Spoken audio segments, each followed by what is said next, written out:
Youssef, thanks for joining us here at today's News Talk TNT. Thank you for having me. Do you think these actions by Mossad, if they're true, actually impact the integrity and actually the credibility of the International Criminal Court itself? Well, Israel has a long history of intimidating and trying to scare those who are supporting the Palestinian cause. Of course, it will have an impact if this individual or judge bowed down to this pressure. Obviously, they might be have been blackmailed, extorted, filmed. You never know. So this kind of tactic has been exercised by Israel's Mossad for a long time, not only against pro-Palestine supporters or those who say no to the injustice, but also against Palestinians. Many assassination attempts were carried out, whether it's in Palestine or outside Palestine. So the espionage campaigns, it has been ongoing for decades. And there is infiltrations of collaborators, whether it's in those international arenas or anywhere in the world.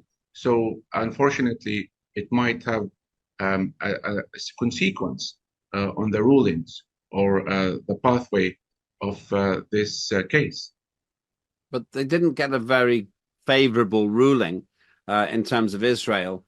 Do you think that it did have implications to the outcome of the ICC's pronouncement? No, Palestinians, they have been expecting more. The international community has been expecting more than giving Israel's ultimate deadline to prove that they are not committing genocide. It's a lip service. People do not believe that the ICJ, ICC, Security Council will be able to pressure Israel to abide by international law. From our experiences for the past 7-8 months, we have been seeing that despite these calls by those international respected courts, by the world leaders, Israel doesn't listen. Netanyahu doesn't listen. Even with the arrest warrants, they don't care. So we don't expect much out of this, to be honest. There must be accountability, and this impunity must end. The International Criminal Court, as you say, Youssef, hasn't really got any way to enforce its judgments, but it is politically compromising to Israel, which clearly depends on Western support. Is there a possibility this will have some knock-on implications in terms of the practical support of, for example, the UK and the US for Netanyahu's initiative in Gaza? Yes, the Western governments know that Israel has no respect to any of those international laws or treaties or conventions, and it has been accused by committing genocide. And this is very serious. And this shows that those countries supporting this genocide financially, militarily, diplomatically, whatever means, they will be considered as complicit. And this might have, consequences on the long run. They might come under pressure to stop sending weapons to Israel because their reputations will be tarnished. So there could be a secondary impact on Netanyahu.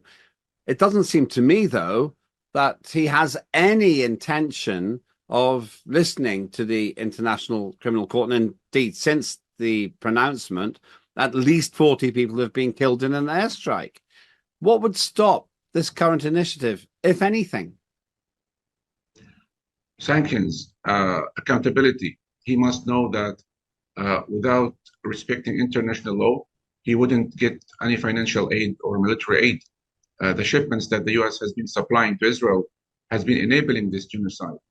He knows that he enjoys this impunity. Now, everybody knows, including himself, Israel is a pariah rogue state, a spoiled brat, doesn't listen to anybody, out of control.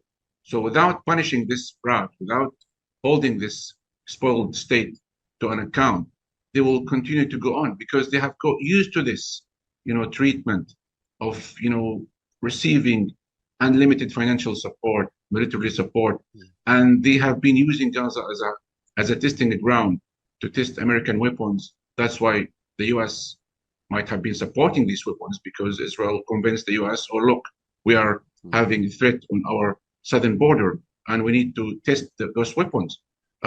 So that's why there is kind of tolerance when dealing with Israel and Netanyahu. And Israel has set a dangerous precedent. Imagine if Ukraine, if Russia bombs hospitals and schools and universities in Ukraine. Of course, the reaction would have been much different. But Israel shows that it has crossed all red lines. And unfortunately, this is very dangerous to the international system. Youssef, thank you so much. We're out of time now, but we'll definitely have you back. That's Youssef Al-Elour with a very clear view that things aren't right and